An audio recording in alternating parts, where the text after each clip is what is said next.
How's everybody doing? My name is Captain Markus Trouerbach. I'm a retired United States Marine who served 25 years total service. And I just want to take a few minutes to talk about this subject with kneeling with the national anthem. I'm not going to give my personal opinion right this second. I'm going to do it at the very end of this video. But I just want to talk about briefly about what's going on. This whole dilemma between those supporting the NFL, those supporting Black Lives Matter or whatever. Just a lot of controversy going on, a lot of separation.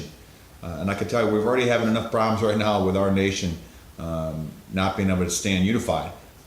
But this problem with kneeling the national anthem, it just caused me heartache. I can't even watch the football game. I can't even watch the news, and that's like the total subject going on. Just kind of tired of hearing it. I'm kind of tired of seeing it, and I just wanted to talk a little bit. So hey, if I offend you, I'm sorry. It's not my intention. I'm not speaking on behalf of the Marine Corps. I'm not speaking on behalf of all Marines. I'm definitely not speaking on behalf of all veterans. This is just my personal opinion, whether you listen to it or not. So kneeling. Why are they kneeling? As far as Kaepernick was concerned, it was during the whole Black Lives Matter a little bit. With, of course, police brutality against blacks, and of course, with just equal rights in general. Kneeling against, what's the problem to some people, a lot of them, many people? Kneeling against the national anthem, which stands for the American flag. How are they all tying together? So let's talk about the first part. Kneeling in representation for Black Lives Matter or against police brutality. Did a lot of research. Look, I'm an educated man, and I will challenge you. Everything that I say, I challenge you. You can back it up by researching it. Okay, I'm not trying to start more controversy here, but I do talk intelligently about the facts that I found. Don't look at social media and don't go to other media sites. Go to scholarly type articles. If you go to Google Scholar, you can do that. That's fine. But look for actual stats from actual surveys done, not from TV, not from the news, but from actual companies, reputable companies. Okay. So the first thing, talking about police brutality. Unfortunately, there are more white people killed in America by police officers. More white people, a lot more, by the way. If you look at the graph that just popped up, it'll give you the actual figures. But alarmingly, more black people kill black people in America than anyone else do. So I'm not sure with the whole police brutality. I do understand, and I will acknowledge that there is a huge problem right now as it exists with shootings in America. Not just black people, but just in general. I think the police need to learn how to do the job a lot better. They need better training, and not just at the police academy, but probably like the military does, like the Marine Corps does. We do training all the time. We don't want to forget about it. We want it to be muscle memory. So yes, it is a problem. I acknowledge it is a huge problem. It needs to be identified. But I think that's more on the police side, not as a society. Okay, thinking it's a problem with society is part of the problem. It's part of the problem. Now the other part for kneeling, equal rights. Look, folks, I'm not a black person in America. I can't speak of equal rights on behalf of black people. I can only see with my own two eyes. And I hate to tell you, we just had a black president for 2 terms. If that is not equal rights, if that's not equality, then what is?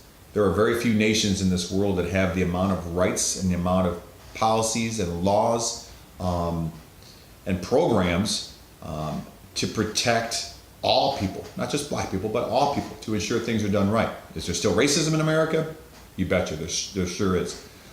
Is it getting a lot better? Is it a lot better than it was in the 50s and the 60s and 70s? Yeah, it sure is. Is there still a long way to go? Yeah, there is. Okay, but those I think are the 2 biggest reasons. Now, using the American flag, the national anthem, and kneeling during the national anthem, is that the right form to make a change? Well, the national anthem, what's it stand for? Well, if you look at what it stands for, the American flag, right? What does the American flag stand for? It stands for freedom, independence. So let's talk about the freedom part. Countless lives. I want to say like maybe 300,000 people died during the Civil War, the Union part of the Civil War, the Union members to fight for freedom. So is that what you're doing by kneeling? No, I don't think so. Of course, just our independence away from England, Great Britain, and of course, fighting against tyranny and fighting for freedom and oppression from the rest of the world. Okay, almost 1.5 million people have lost their lives in support of our country, and that American flag has stood by every single battle and every single war. So, are we really doing our country justice, and are we really doing that flag justice by kneeling to the flag? I don't know, guys. Next part. Forget about the fact that we're kneeling to the American flag. What have other successful leaders done in the past to make a change? You're saying you want to make a change. You want to make a change to whatever your purpose is. Is kneeling for our American flag going to make a change, or is it creating more divide? You want to create unity? This is not the way to do it, because you're dividing the country right now to all of those that are opposing you kneeling. And there's a lot of us, folks. Yes, so now I'm telling you my opinion. I am against you kneeling. Not against you wanting to make a change. Not against you wanting to have more equal rights and less police brutality. But against how you're doing it. Look at how all of your most successful predecessors, look at, just for instance, look at Nelson Mandela. Nelson Mandela, even though he spent probably a quarter of his life in prison, he still obtained he still passed the bar exam, and he became an attorney while he was in jail. So he made a change, but he made a change through peaceful protest. He made a change not by standing there using the media, just standing there. Just standing there, you're not doing anything except making more people stand there, and then you're creating more divide. Look at Martin Luther King Jr., okay? Put himself through college. How did he make a change? His whole life was dedicated to making a change. Not just, one football game, one football season. He dedicated his life to making a change, truly. Put himself through school, even though there was probably a lot of discrimination in college. Even got his PhD. But it was an education, both for Nelson Mandela and for Martin Luther King. It was their education, it was their intelligence that helped them make a change. It was their hard work and their efforts. It was peaceful protest, and by peaceful, I mean peaceful. With Martin Luther King, he protested in Washington, D.C. Got 200,000 people to follow him, yet nobody went to the hospital. Not a one. Yet we have protests nowadays, and people are getting shot, ran over, and God knows what else. That is not creating unity, folks. And what you're doing right now, taking a knee, is not creating unity. Forget about the fact that it's the American flag. You're taking away from your other ways that you can do things, the good ways, okay? Forget about the fact that there's other mitigating factors against the problems that we have with black lives in America.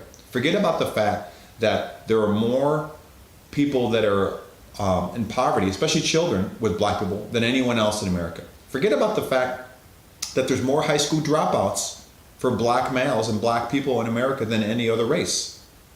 Is that society's fault? I don't think so.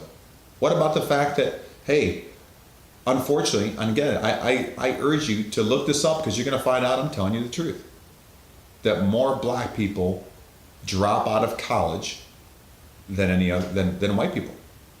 So yes, it's going to be hard to find a job, and that's why the unemployment rate for black people is higher than it is for white people. How are you going to find a job if you dropped out of high school? How are you going to find a job if you don't have a college degree?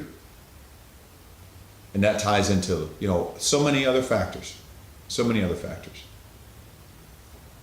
As an NFL player and as an NFL team, you have so much power and influence. You really want to make a change. Forget about kneeling to the national anthem. How about getting involved with your whole team? And how about going to high schools and talking about how important it is to graduate from high school? How about going to college and talk about how important it is to graduate with your degree and not quit? How about starting an association or an organization that fights against poverty for children, especially black children in America? How about starting an association or an organization that fights and helps promote justice in America? Not just stand there against the national anthem. So yes, I'm against it. I'm against it for a lot of ways. I'm against it for all the funerals that I've done and how to present that American flag to that family of that deceased military, that deceased Marine. I'm against it for all my fellow Marines and soldiers that have sacrificed their lives for this country so you can have the ability to play football and make millions of dollars while a bunch of other people watch you on TV. I'm against it. And I'm going to tell you, I'm going to speak for myself, but I bet you 90% of the other military people, 90%, I think it's a good estimate, are against it as well. And I hate to tell you folks, the military and their families make up an enormous percentage of the population in America, an enormous percentage. So if they're against it, are you creating unity? Are you really getting the message out? Or are you creating divide? Do something more. Do something with the power and the money that you have and the influence that you have, and make a change for real. Not by taking a knee. That's all I got.